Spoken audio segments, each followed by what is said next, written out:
যদি কখনো শারীরিক অসুস্থতার কারণে তারাবি নামাজ না পড়তে পারি, এতে কি গুনাহ হবে? আপনার কোন এক বক্তব্যে শুনেছি দেরি করে ইফতার করা নিষেধ, কিন্তু আমরা যেখানে থাকি সেখানে গুগল অনুযায়ী যে সময় সূর্যাস্ত হয় তার 2 মিনিট পর ইফতারের জন্য আজান দেওয়া হয়। আপনার কথা অনুযায়ী এটা তো ইহুদিদের সাথে সাদৃশ্য হয়ে গেল। কত টাকা থাকলে জাকাত ফরজ হয়? জাকাত কবে দিতে হবে? ইতিকাফে বসে মোবাইল চালানো, মসজিদের ভিতরে দ্বীন ইসলামের ক্লাস ও মসজিদের ভিতরে ইফতার পার্টিতে অংশগ্রহণ করতে পারবে কিনা? সবে কদরের ভাগ্য পরিবর্তনের জন্য স্পেশাল কিছু আমল বলুন। আমি জানতে চাচ্ছি, যদি কখনো শারীরিক অসুস্থতার কারণে তারাবি নামাজ না পড়তে পারি, এতে কি গুনাহ হবে? শুধু এশার নামাজ আদায় করলে হবে?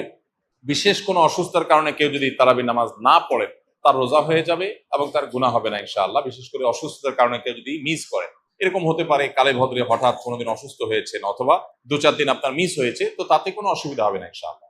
কারণ তারাবি নামাজ আদায় করা এটা ফরজ না। তবে একান্ত ওজর ছাড়া এটা ছেড়ে দেওয়া এটা চরম দুর্ভাগ্যের ব্যাপার এবং অবশ্যই অনুচিত কাজ এবং গুরুত্বপূর্ণ একটি সুন্নাহ পরিত্যাগ করা হলো। কিন্তু অসুস্থতার কারণে যদি কখনো মিস হয় তাতে গুনাহ হবে না ইনশাআল্লাহ। বিশেষ কোনো কারণে বাদ পড়লে আপনার রমজানের রোজা ঠিকই আদায় হয়ে যাবে। আপনার কোনো এক বক্তব্যে শুনেছি যে দেরি করে ইফতার করা নিষেধ, কিন্তু আমরা যেখানে থাকি কাজীবাড়ি সেখানে গুগল অনুযায়ী যে সময় সূর্যাস্ত হয় তার 2 মিনিট পর ইফতারের জন্য আজান দেওয়া হয়। আপনার কথা অনুযায়ী এটা তো ইহুদিদের সাথে সাদৃশ্য হয়ে গেল। এ বিষয়ে যদি কিছু বলতেন। প্রথম কথা হলো, সূর্যাস্তের 2 মিনিট পর যদি কেউ ইফতার করে, 3 মিনিট পর কেউ ইফতার করে, তাহলে এর কারণে সে ইহুদিদের সাথে সাদৃশ্য হয়ে গেছে এমনটি বলার কোনো সুযোগ নেই। কেন সুযোগ নেই? কারণ ইহুদিরা যে দেরিতে ইফতার করে, বর্তমানে রাফিজি যারা আছে, শিয়া যারা আছে, এরাও দেরিতে ইফতার করে। এই দেরিতে ইফতার করা মানে 2 মিনিট 3 মিনিট না, তারা চতুর্দিকে অন্ধকার হয়ে শেষ হওয়ার পর তারা ইফতার করে, যেটা অনেক ক্ষেত্রে 15-20 মিনিট বা আধা ঘন্টা সময়ও লাগে। তারপরে যে চতুর্দিকে অন্ধকারে ছেয়ে যায়, অন্ধকারে চতুর্পাশকে ছেয়ে গেলে তারপরে ইফতার করাটা হলো তাদের স্বভাব। অতএব কোনো মুসলিম 2-3 মিনিট পরে বা 2-4 মিনিট পরে ইফতার করলে সে ইহুদিদের সাথে সাদৃশ্য হয়ে গেছে, রাফিজি বা শিয়াদের সাথে সাদৃশ্য হয়ে গেছে এমনটি বলার কারণ নাই। তবে এটা ঠিক যে নবী করিম সাল্লাল্লাহু আলাইহি সাল্লাম বলেছেন, এই উম্মত ততদিন কল্যাণের মধ্যে থাকবে মা আজ্জালুল ফুতুর ওয়া আখারুস সাহুর, যতদিন তারা ইফতার তাড়াতাড়ি করবে আর সাহারি দেরিতে করবে। ইফতার তাড়াতাড়ি করার মানে হলো সূর্য ডুবে গেছে, নিশ্চিত হয়ে গেছেন, তারপর আর বিলম্ব না করে সাথে সাথে ইফতার করা, এটা হলো ইফতার তাড়াতাড়ি করার অর্থ। আর সাহারি দেরিতে করার অর্থ হলো সাহারি শেষ করার কিছুক্ষণ পর আজান হবে বা ফজর ওয়াক্ত হবে, একেবারে শেষ মোমেন্টে আজানের ঠিক আগের মিনিট পর্যন্ত খাচ্ছেন, এটা সুন্নাহ না। নবী করিম সাল্লাল্লাহু আলাইহি সাল্লাম সাহারি খেয়ে শেষ করার পর ফজরের জন্য দাঁড়াতেন, এর মধ্যে প্রায় 50টি আয়াত তেলাওয়াত করার মতো সময় থাকতো হাতে। এখন বেশিরভাগ মানুষ আমরা দেখা যায় সাহারি খেতে গেলে মুয়াজ্জিনের সাথে আমাদের প্রতিযোগিতা হয়। মুয়াজ্জিন মাইক নিয়ে দাঁড়ায়, আজান দিবে, আর আমরা খাবার মুখে নিয়ে আমরা কম্পিটিশন করি যে আমি আগে শেষ করব, মুয়াজ্জিন চেষ্টা করে মুয়াজ্জিন আগে আজান দিবে, মানে ভাবখানা এমন। তো এটা সুন্নাহ না, মানে একেবারে লাস্ট মিনিট পর্যন্ত খেতে থাকলেন, এটা সুন্নাহ না। বরং সুন্নাহ হলো সামান্য একটু গ্যাপ রাখা। তবে হ্যাঁ, এটা ঠিক যে একেবারে শবে সাদিক হওয়ার আগ মুহূর্ত পর্যন্ত যদি কেউ খায় তার রোজা হয়ে গেছে।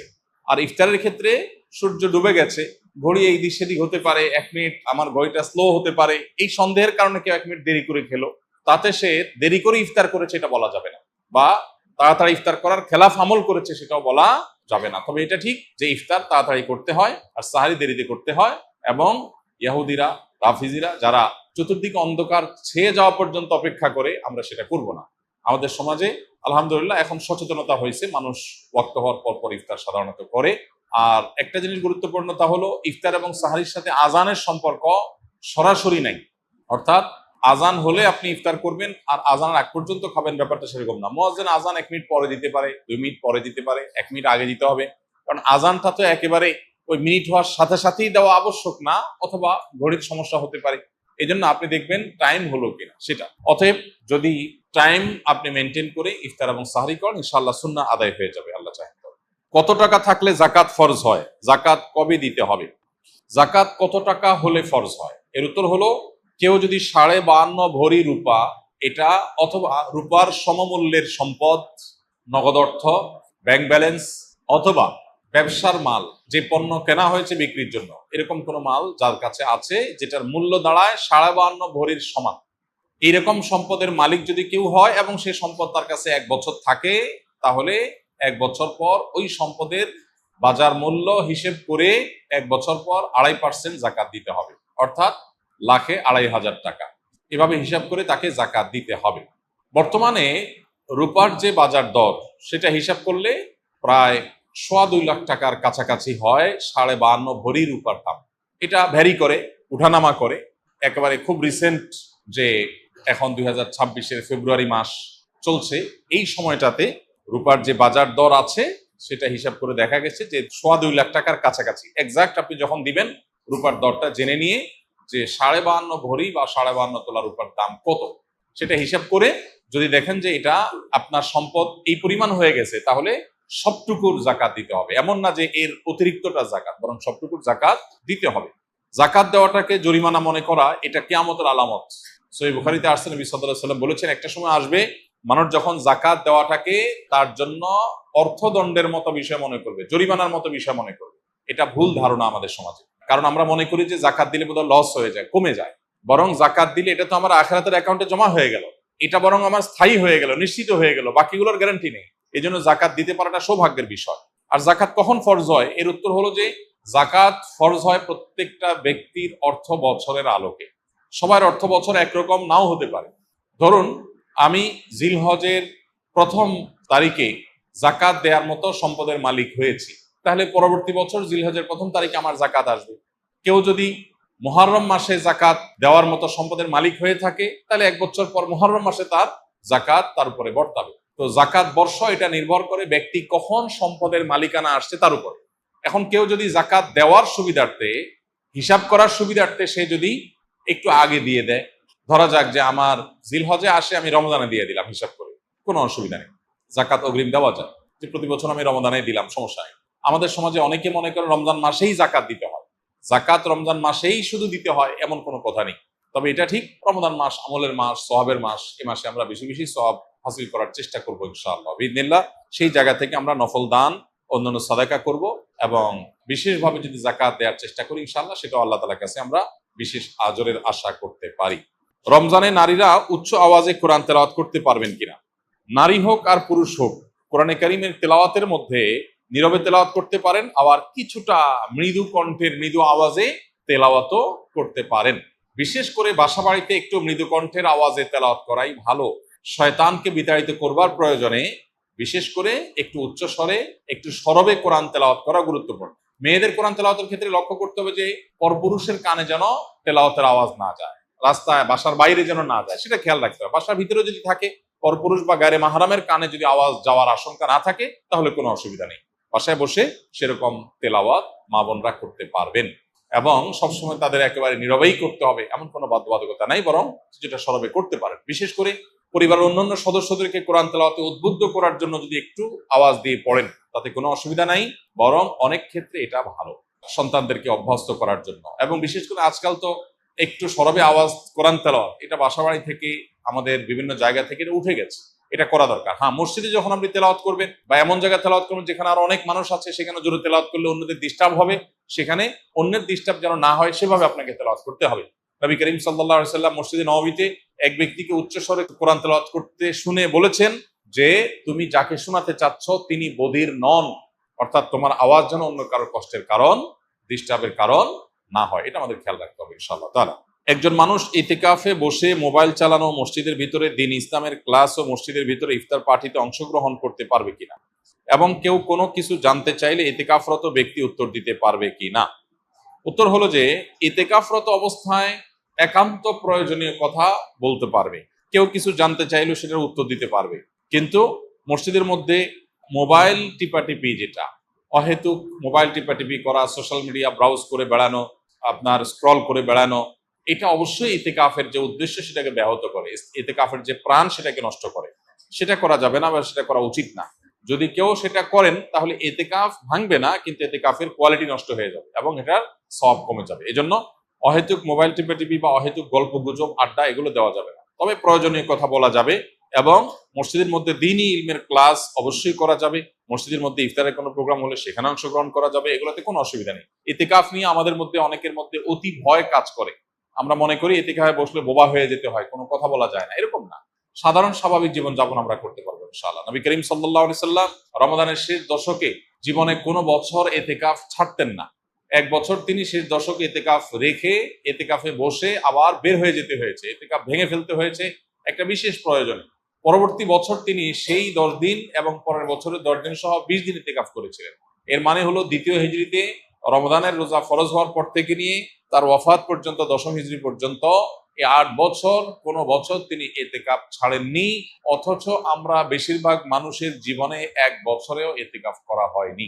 এটা দুর্ভাগ্যজনক বিষয়। যেটা নবীজি জীবনে কখনো ছাড়েননি, কোনো বছর ছাড়েননি, সেটা আমি জীবনে কোনো বছর করিনি। পরম শত্রুর সাথেও তো এরকম বৈপরীত্য হয় না, যেটা আমরা আমাদের নবীজি সাল্লাল্লাহু আলাইহি সাল্লামের সাথে আজ আমাদের কার্যত সেই বৈপরীত্য আমরা করে রেখে দিয়েছি। এজন্য ইতিকাফের দৃঢ় সংকল্প আমাদের করা উচিত। আল্লাহ আমাদের তৌফিক দান করুন। রমাদান এলেই মা বোনেরা প্রতিযোগিতামূলক কোরআন খতম দেন। অনেকে বিষয়টি বাড়াবাড়ি বলেন, কারণ হিসাবে যুক্তি দেয় যে দ্রুত পড়লে সহি হওয়ার সম্ভাবনা কম থাকে এবং অর্থ বুঝে পড়া ভালো। কথাটা কতটা যুক্তিযুক্ত? কোরআনে কারীম পড়ে শেষ করা, খতম দেওয়া এবং একাধিক খতম দেওয়া, বেশি বেশি তেলাওয়াত করা রমজান মাসে, এটা সালাফে সালেহ থেকে প্রমাণিত। আমাদের পূর্বসূরিগণ তারা রমজানের শেষ দিন পর্যন্ত বেশি থেকে বেশি কোরআনে কারীমের তেলাওয়াতে মগ্ন থাকতেন। যেহেতু এই মাসটাই হলো কোরআন নাজিলের মাস, অতএব এই মাসের অন্যতম গুরুত্বপূর্ণ আমলটা হলো বেশি বেশি কোরআন তেলাওয়াত করা। যেসব ভাইরা কোরআন তেলাওয়াত জানেন না, তারা কোরআন তেলাওয়াত শিখতে পারেন। আমরা সুন্নাহ ফাউন্ডেশন থেকে দীর্ঘ 1 বছর টানা পরিশ্রম করার পর আলহামদুলিল্লাহ, যারা কোরআন সহি বা শুদ্ধভাবে পড়তে বা তেলাওয়াত করতে পারেন না, এমনকি আরবি অক্ষরও চিনেন না, তাদের সুবিধার্থে আমরা সহজ সূত্রে কোরআন শিখি নামে একটা কোর্স আমরা চালু করেছি। এবং এই কোর্সটা প্রতিদিন তারাবির পর আমাদের ভেরিফাইড ইউটিউবে, অর্থাৎ আমার নামে যে ইউটিউব চ্যানেল আছে, সেখানে প্রতিদিন একটা করে পর্ব আপলোড হয়। গত 2 রাতে 2টি পর্ব আপলোড হয়ে গেছে। আজকে তারাবির পরে 3 নম্বর পর্ব আপলোড হবে ইনশাআল্লাহ। 10 থেকে 15 মিনিট, 20 মিনিটের মধ্যে ভিডিওটা, মাত্র 27টি ভিডিও ইনশাআল্লাহ পুরো কোরআন সহি করে শেখার জন্য তৈরি করা হয়েছে, অনেক পরিশ্রম করে, অনেক সাধনা করে। অতএব যারা সময় আছে তারা সেই ভিডিও ফলো করতে পারি, অথবা অন্য কোনো উপায়ে কোরআন সহি করে পড়বো। আর যাদের তেলাওয়াত সহি আছে তারা বেশি বেশি পড়বো। এখন কথা হলো, প্রতিযোগিতামূলকভাবে বেশি বেশি করে কোরআন খতম দিলে সেটা ভালো কিনা? উত্তর হলো অবশ্যই ভালো, তবে তার কোয়ালিটি যেন ঠিক থাকে।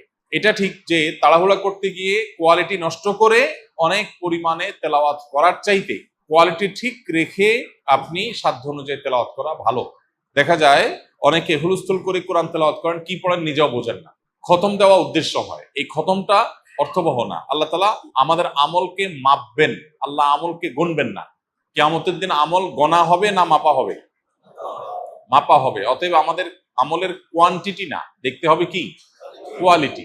এজন্য তেলাওয়াত সুন্দর করে করতে হবে। কিন্তু আবার কোয়ালিটির কথা চিন্তা করে অনেকের খতম দেওয়ারই আর সুযোগ হয় না, সেটা দুর্ভাগ্যের ব্যাপার। এজন্য কোরআনে কারীম বেশি বেশি তেলাওয়াত করা প্রশংসনীয়, প্রতিযোগিতামূলকভাবে করলে সেটাও প্রশংসনীয়, বেশি বেশি খতম হলে সেটাও প্রশংসনীয়। তবে লক্ষ্য রাখতে হবে তেলাওয়াতটা যেন তারতিলের সাথে হয়, শুদ্ধতার সাথে হয়। আল্লাহ বলেছেন, ওয়ারাত্তিলিল কুরআনা তারতিলা, তোমরা তারতিলের সাথে কোরআনকে তেলাওয়াত করো। অতএব সে বিষয়টি আমাদেরকে লক্ষ্য রাখতে হবে। রমজানের শেষ দশকের জন্য বিস্তারিত কিছু আমল বলুন। রমজানের শেষ দশকের বিশেষ আমল নবী করিম সাল্লাল্লাহু আলাইহি সাল্লামের জীবনী থেকে যেটা আমরা পাই, সেটা হলো যে আম্মা জানা আয়েশা রাদিয়াল্লাহু তাআলা আনহা থেকে বর্ণিত, নবী করিম সাল্লাল্লাহু আলাইহি সাল্লাম রমজানের শেষ দশক যখন শুরু হতো, তখন তিনি কি করতেন? কানান নবী সাল্লাল্লাহু আলাইহি সাল্লাম ইদা দাখালাল আশর, রমজানের শেষ দশক যখন শুরু হতো, আহইয়া লাইলা, নাম্বার 1, তিনি রাত জেগে ইবাদত করতেন। অনেক মুহাদ্দিসগণ, অনেক হাদিস বিশারদগণ বলেছেন এর অর্থ হলো রাতে তিনি ঘুমোতেন না শেষ দশক। আবার অনেক মুহাদ্দিসগণ বলেছেন কুমিল লাইলা ইল্লা কালিলার উপর আমল করে সামান্য ঘুমাতেন, বেশিরভাগ রাতে ইবাদত করতেন। তাহলে 1 নম্বর আমল হলো শেষ দশকের প্রতিটা রাত জেগে ইবাদত করা। নাম্বার 2, ওয়াইকাযা আহলাহ, নফল আমলের জন্য অন্য কোন সময় পরিবারকে ডেকে তুলতেন না, কিন্তু রমজানের শেষ দশক পরিবারকে ঘুম থেকে ডেকে তুলতেন ইবাদতের জন্য। তার মানে পরিবারকে ইবাদতের জন্য উদ্বুদ্ধ করতে হবে। 3 নম্বর, ওয়াসাদ্দামি ইজারা, তিনি ইবাদতের জন্য কোমর বেঁধে নিতেন। কোমর বেঁধে নেওয়ার একটা অর্থ করেছেন অনেক হাদিস বিশারদ, স্ত্রী সহবাস থেকে দূরে থাকতেন। আরবরা এরকম কোমর বেঁধে নেওয়া বলতে এরকম ইঙ্গিত করে থাকে।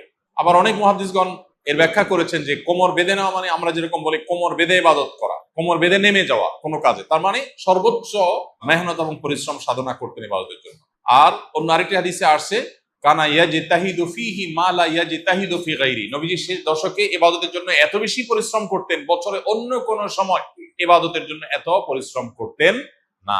অথচ আমরা সেই দশকে বেশিরভাগ মানুষ হয় গ্রামের বাড়ি যাওয়ার নিয়ে ব্যস্ত, গ্রামের বাড়ি যাওয়ার পরে বিভিন্ন বাড়িতে বাড়িতে ঘোরার, গ্রামে গ্রামে ঘোরার নিয়ে ব্যস্ত, আর শহরে যারা আছি তারা কেনাকাটা, শপিং ইত্যাদিতে ব্যস্ত। তো এটা হলো আমাদের শেষ দশকের অভ্যাস, যেটা হাদিসের একেবারেই বিপরীত। শেষ দশক হওয়া উচিত প্রথম দশক, দ্বিতীয় দশকের চাইতে বেশি ইবাদতে বেশি মনোযোগী হওয়া উচিত আমাদের শেষ দশক। আল্লাহ আমাদেরকে তৌফিক দান করুন। শবে কদরের ভাগ্য পরিবর্তনের জন্য স্পেশাল কিছু আমল বলুন। লাইলাতুল কদরে গুরুত্বপূর্ণ বিষয়গুলো ধার্য হয়। আল্লাহ তাআলা সূরা দুখানের একেবারে শুরুতে বলেছেন, ফিহা ইউফরাকু কুল্লু আমরিন হাকিম। লাইলাতুল কদরে সব গুরুত্বপূর্ণ বিষয়গুলোকে ধার্য করা হয়। এই জন্য লাইলাতুল কদরে গুরুত্বপূর্ণ বিষয় যেন আমার নসিবে আল্লাহ লেখেন, আল্লাহ যেন তাকদীরে ভালো কিছু দেন, আমরা আল্লাহর কাছে দোয়া করব। এবং সেই সাথে তাকদীরে যেন ভালো কিছু হয় সেজন্য নেক আমল করবো ইনশাআল্লাহ। আমরা আল্লাহর কাছে দোয়া করব এবং নেক আমল করব, গুনাহ থেকে বেঁচে থাকবো। বাস এই ত্রিমুখী প্রচেষ্টায় আমাদের নসিবে ভালো কিছু আসবে। এর বাইরে আলাদা কিছু আমল আছে যেগুলো নিয়ে আমাদের স্বতন্ত্র একটা ভিডিও বোধহয় ইউটিউবে আছে, যে ভাগ্য সুপ্রসন্ন হবে যে সমস্ত আমলের ডিটেল সেখানে বলা আছে। যেমন কেউ যদি চায় তার রিজিক বাড়ুক, কেউ যদি চায় তার হায়াত বাড়ুক, তাহলে সে আত্মীয় স্বজনের সাথে সুসম্পর্ক বজায় রাখবে, রক্ত সম্পর্কীয় বন্ধনগুলো মজবুত করবে। কারণ বুখারী বর্ণিত হাদিসে নবী সাল্লাল্লাহু আলাইহি ওয়াসাল্লাম বলেছেন, মান সাল্লাহু আইয়ুবসাতা লাহু ফি রিজকিহি আও ইউনসা লাহু ফি আথারিহি ফালিয়াসিল রাহিমা। যে চায় তার রিজিক প্রশস্ত হোক, তার হায়াত বাড়ুক, বরকত হোক, তাহলে সে যেন তার রক্ত সম্পর্কীয় সম্পর্কগুলো বাড়ায়। ঠিক তেমনি ভাবে জীবনে বারাকা লাভের যে সমস্ত উপায়গুলো আছে, যে কোনো কাজ বিসমিল্লাহ দিয়ে শুরু করা, কুল্লু আমরিন বিবালিন লাম ইউবদা বিবিসমিল্লাহি ফাহুয়া আবতার আও আকতা আও কামা ওয়ারাদা ফিল হাদিস। কোন গুরুত্বপূর্ণ কাজ আল্লাহর নাম নিয়ে শুরু করলে সেখানে বরকত হয়। অতএব আমার নসিবে ভালো কিছু হওয়ার জন্য এই আমার হাদিস বর্ণিত আমলগুলোকে আমরা ফলো করতে পারি। আর জেনারেলি কথা হলো নেক আমল বেশি করা, গুনাহ থেকে বেঁচে থাকা, আর নসিবে ভালো কিছু দেওয়ার জন্য আল্লাহর কাছে দোয়া করা। লা ইয়ারুদ্দুত তাকদীর ইল্লা দুআ। কারণ তাকদীর এটা দোয়া দ্বারায় ক্ষেত্র বিশেষে পরিবর্তন হয়, হাদিস দ্বারা প্রমাণিত। এই জন্য গভীর ভাবে আল্লাহর কাছে দোয়া মনোনিবেশ করতে হবে। শবে কদরের নামাজ কত রাকাত, নিয়ত কিভাবে করব, কি কি স্পেশাল আমল আছে। লাইলাতুল কদর বা শবে কদর যেটাকে আমরা বলি, এই লাইলাতুল কদরে দাঁড়িয়ে বেশি বেশি নফল নামাজ পড়বো আমরা। দীর্ঘ রুকু, দীর্ঘ সিজদা, দীর্ঘ কেরাতে, দৃঢ় স্থিরতার সাথে, সৌন্দর্যের সাথে কোরআন তেলাওয়াত বেশি বেশি করা, দোয়া করা, জিকির আজকার করা, আল্লাহ স্মরণ করা, এগুলোর মধ্য দিয়ে আমরা রাতকে কাটাবো। লাইলাতুল কদরে বিশেষ আমল বলতে একটা দোয়াই শুধু হাদিস দ্বারা আমরা জানতে পারি, সেটা হলো নবী করিম সাল্লাল্লাহু আলাইহি সাল্লাম মা আয়েশা রাদিয়াল্লাহু আনহাকে শিখিয়েছেন যে লাইলাতুল কদর পেলে তিনি যেন এই দোয়া পড়েন, আল্লাহুম্মা ইন্নাকা আফুউন তুহিব্বুল আফওয়া ফাআফু আন্নী। আল্লাহ আপনি ক্ষমাশীল, ক্ষমাশীলতাকে আপনি পছন্দ করেন, অতএব আমাকে ক্ষমা করুন। এই দোয়া আমরা বেশি বেশি পড়বো। এর বাইরে লাইলাতুল কদরের বা শবে কদরের আলাদা কোনো নামাজের ফরম্যাট নাই যে এত সংখ্যক রাকাত পড়তে হবে এবং প্রথম রাকাতে অমুক সূরার সাথে অমুক সূরা এতবার, দ্বিতীয় রাকাতে তমুক সূরা এতবার, এরকম কোনো বাধ্যবাধকতা নেই। যে কোনো সূরা দিয়ে অন্য যে কোনো সাধারণ নামাজের মতো করে